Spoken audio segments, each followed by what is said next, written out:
नमस्कार, यूपीएन 08 में आपका स्वागत है। मैं सोनम खान। आइए नजर डालेंगे आज की ताज़ा खबरों पर। कोंडागांव से मुकेश मार्कंडे की रिपोर्ट। देखते रहिए यूबीएन 08। पूर्व मंत्री सुश्री लता उसेड़ी ने एनएचएम संविदा कर्मचारी संघ को समर्थन। कांग्रेस ने छत्तीसगढ़ में सरकार बनते ही एनएचएम संविदा कर्मचारी को 10 दिन में नियमितीकरण का वादा किया था, उसे पूरा करें, लता उसेड़ी ने कहा।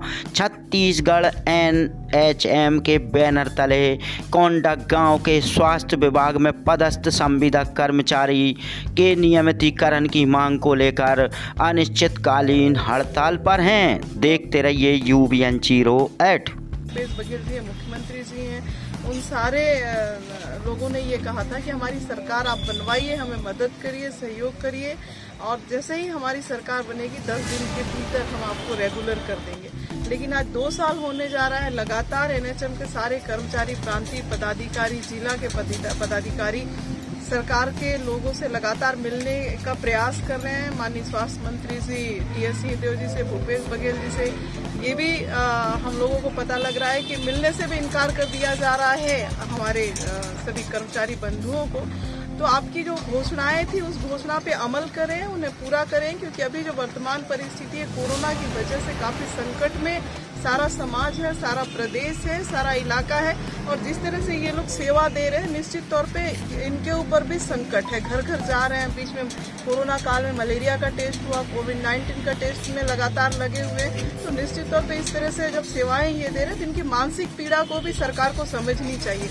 जो मानसिक पीड़ा इनके अंदर है, जिसको आपके सामने लगातार रखना चाह रहे हैं, उसे भी आप सुनने को तैयार नहीं है।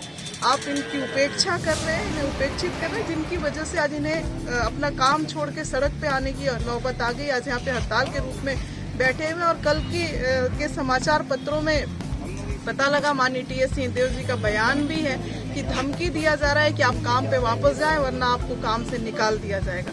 तो ये आप 2 साल पहले, चुनाव के पहले तो इस तरह आपके सुर कुछ और थे, आपकी बातचीतें कुछ और थी, आपकी भाषा कुछ और थी, और सरकार में बैठने के बाद अभी 2 साल बाद आपकी भाषा बदल गई है, आपका सुर बदल गया है। निश्चित तौर पे जिस तरह से अराजकता का वातावरण प्रदेश में फैलाया जा रहा है, इसके लिए कांग्रेस की सरकार दोषी है। माननीय भूपेश बघेल जी मंत्री जी, मुख्यमंत्री जी, माननीय टीएस सिंहदेव जी, और हमारे इस कोंडागांव के विधायक माननीय मोहन मरकाम जी, जो आज प्रदेश के कांग्रेस के अध्यक्ष भी हैं, जिनकी सीधी बातचीत सरकार में सुनी जाती है और जाती होगी, और सीधा उनका कहना भी माना जाता होगा। उन्होंने भी आके हमारे जो टीम यहाँ पे आज बैठी हुई है, इनके सामने चुनाव के पहले सभाओं में और बड़े बड़े पोस्टर टांग के और सीधी बातचीत में कहा था कि 10 दिन के भीतर मैं आपको रेगुलर करवाऊंगा। तो आज प्रदेश अध्यक्ष जी का पता नहीं कहाँ है, किसी मंच में, एनएचएम के किसी मंच में गए क्या, उनकी घोषणाओं को याद किया क्या कि आप हम लोगों ने ऐसा कहा है तो हम करेंगे। तो ये सरकार का पता नहीं है इस कोरोना काल में कि वो कहाँ है, उनकी रणनीति क्या है। अभी जिस तरह से कोविड-19 के केस हमारे यहाँ बढ़ रहा है, होम आइसोलेशन के लिए मरीजों को कहा जा रहा है कि आप होम आइसोलेशन करें, गाइडलाइन दिया जा रहा है, और एक फॉर्म भरवाया जा रहा है कि अगर आप होम आइसोलेशन में जा रहे हैं तो ये लिख कर दे रहे हैं कि अगर कुछ होता है तो हमारी जवाबदारी है। उस फॉर्म में दस्तखत कराया जा रहा है। दूसरी बात, उस फॉर्म में ये भी लिखा गया है कि हम थर्मामीटर, ऑक्सीमीटर पेशेंट को दे रहे हैं, लेकिन मुझे नहीं लगता, मैंने 3-4 पेशेंटों से बात किया, किसी को ना थर्मामीटर मिला है ना ऑक्सीमीटर मिला है।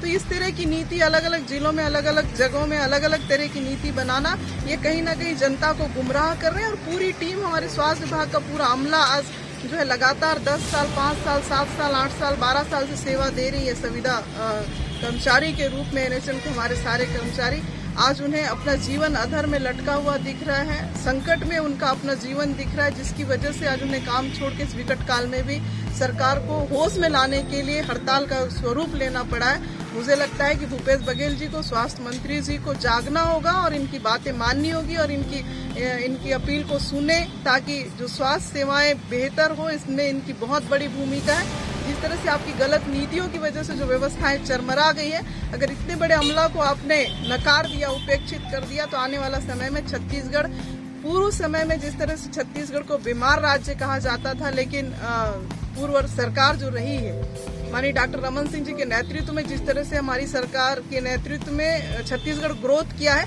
कांग्रेस की सरकार में वापस बीमारू छत्तीसगढ़ राज्य का स्वरूप न ले इसकी चिंता सभी को है और इसके